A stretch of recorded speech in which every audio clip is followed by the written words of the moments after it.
ইয়া বুনাইয়া লা তুশরিক বিল্লাহ ইন্না শিরকা লা যুলমুন আযীম।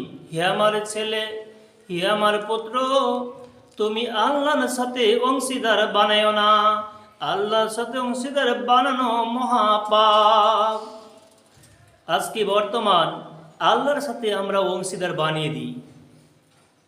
আজকে ভারতবর্ষে কিংবা বাংলাদেশে কিংবা পাকিস্তানে অনেক জায়গায় দেখবেন মূর্তি পূজা করে, অনেক জায়গায় দেখবেন গাছ পূজা করে, অনেক জায়গায় দেখবেন ঘোড়া পূজা করে, অনেকে দেখবেন কবরকে সিজদা দেয়, মানে কবর পূজা করে। অনেকে দেখবেন মাজারে গিয়ে সিজদা দেয়, মাজারে কবর রাখে, ছোটো ছোটো কবর রাখে, দেখুন সিজদা দেয়। অনেকে দেখবেন পীর সাহেবকে সিজদা করে এবং পীরের পাও চাটে। যারা এই সমস্ত কাজ করছে তারা তারা কি মুসলিম হতে পারে? কেউ কাদিয়ানি আছে, কেউ খ্রিস্টান রয়েছে, কেউ ইহুদি রয়েছে, কেউ অমুসলমান রয়েছে, কেউ আহলে হাদিস, কেউ হানাফি, কেউ বেরেলি, অনেক রকম ভাগ রয়েছে। তার মধ্যে সিরাজগঞ্জ উপজেলার শ্যামপুর গ্রামে একটা মাজার ছিল।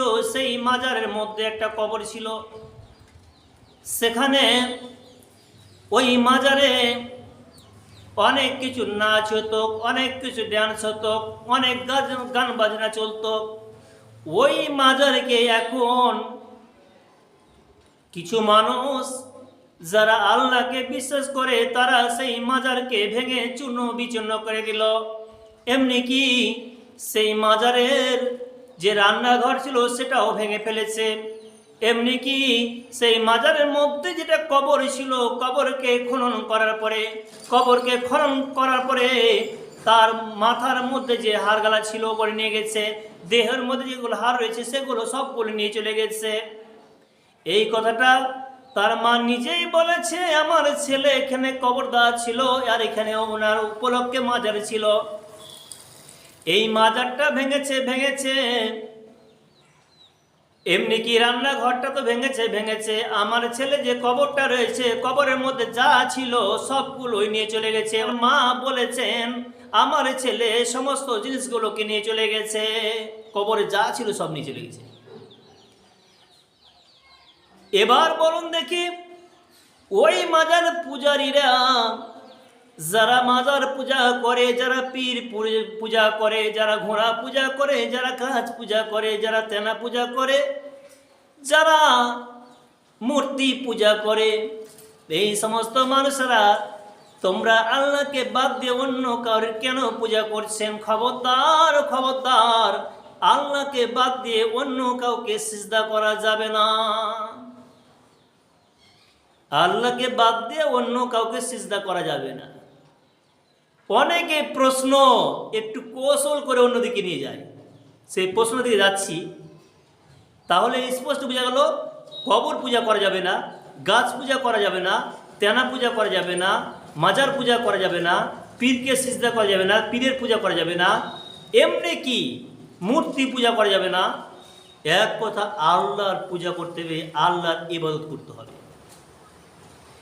কিছু মানুষ, বিশেষ করে বাংলাদেশের জাহাঙ্গীর আলম একজন মৌলভী সাহেব রয়েছেন, ওই লোকটার ব্রেনটা যে কী রয়েছে আল্লাহ রব্বুল আলামিন বেশি ভালো জানেন। আল্লাহ রব্বুল আলামিন ওই জাহাঙ্গীর আলমকে যেন আল্লাহ হিদায়াত করেন। ওই জাহাঙ্গীর আলম বলছে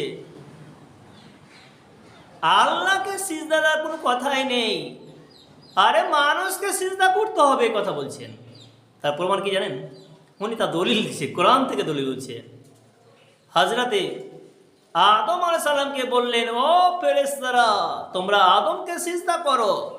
সবাই সিজদা করেছিল, সেই দিন আজাদিল শয়তান, ইবলিস শয়তান সিজদা করেনি। তো আল্লাহ তো নিজেই বললেন যে আদমকে সিজদা করো, আদমকে সিজদা করো, তাহলে আদমকে সিজদা করার কথা বললেন। ওখানে তো আল্লাহ বলেন আমাকে সিজদা করে কথা বলেনি। ওই জায়গাতে হযরতে আদম আলাইহিস সালামকে খাস করে সিজদা করতে বললেন আল্লাহ রাব্বুল আলামিন। আর সেই দিন সবাই সিজদা করলো, ফেরেশতারা সবাই সিজদা করলো, কিন্তু জিনদের মধ্যে যে হেড কমান্ডার আজাজিল শয়তান তিনি সিজদা করেননি। অমান্য করেছিল, অস্বীকার করেছিল। তার জন্য এই আজাদির শয়তান বাসস্থান হয়ে জাহান্নাম। তাই জাহাঙ্গীর আলম বলছে যে আজাদিল, যে জিনদের নেতা ছিলেন আজাদিল শয়তান, ইনি তো আল্লাহকে সিজদা করেছে, আল্লাহকে সিজদা করার পরেও ওনাকে জাহান্নামে যেতে হয়েছে। আর আমরা কেন আল্লাহকে সিজদা করব? মানুষকে সিজদা করব, তবে তো জান্নাত দেব।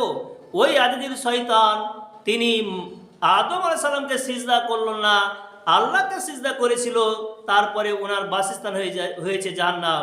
ফেরেশতারা আদমকে সিজদা করলো, তার জন্য তারা জান্নাতে যাবে, জান্নাত আছে, বসবাস করছে। অতএব আমরা মানুষকে সিজদা করো, মানুষকে সিজদা করবো, আল্লাহকে সিজদা করবো না। আল্লাহ তো শিখিয়ে দিলে। এই কথা বলছে জাহাঙ্গীর আলম সাহেব। ও বন্ধু জাহাঙ্গীর আলম সাহেব, আমি আপনাকে বলতে চাই মানুষকে সিজদা করার কথা বলেননি ওখানেও। ওই জায়গা তো মানুষকে সিজদা করার কথা বলেননি। ওখানে জিনেরা এবং ফেরেশতারা আদমকে সিজদা করেছিল, কোনো মানুষ আদমকে সিজদা করেনি। অতএব মানুষকে সিজদা করা শিরক, আল্লাহ ব্যতীত অন্য কাউকে সিজদা করা যাবে না, অন্য কাউকে সিজদা করা যাবে না। জাহাঙ্গীর আলম তিনি একজন মৌলভী সাহেব, তিনি এত বড় অবুঝ, আল্লাহ পাক রব্বুল আলামিন তাকে যেন হেদায়েত দান করেন। যা হোক, আমরা যেন এক আল্লাহর ইবাদত করি, আমরা যেন এক আল্লাহর উপাসনা করি, তবে আমরা কামিয়াবি লাভ করব। আর যদি আল্লাহকে বাদ দিয়ে অন্য কারো ইবাদত করি, তাহলে বাসস্থান হবে জাহান্নাম। আল্লাহকে বাদ দিয়ে অন্য কাউকে দিয়ে সিজদা করি, বাসস্থান হবে জাহান্নাম। যেহেতু শিরক করবেন, আর শিরক করলে সবচেয়ে বড় পাপ, তার ক্ষমা নেই, অতএব বাসস্থান হবে জাহান্নাম। অতএব আমরা এক আল্লাহকে সিজদা করব, আল্লাহর উপাসনা করব, আমাদের বাসস্থান হবে জান্নাত।